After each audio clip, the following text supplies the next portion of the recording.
एक मुसलमान नेता बता दीजिए पूरे देश में, मैं चैलेंज के साथ कह रहा हूं, जिसने वक्त की संपत्ति को कब्जा नहीं किया हो।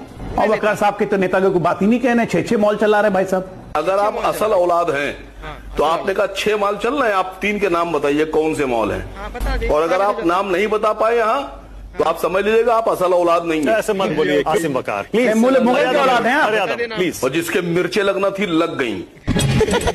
बता रहे हैं औलाद से मुझे मिर्ची नहीं लगती है। मोदी जी और अमित शाह कह रहे हैं कि वक्फ की जमीनें सुरक्षित हाथों में चली जाएंगी, सुरक्षित रहेंगी।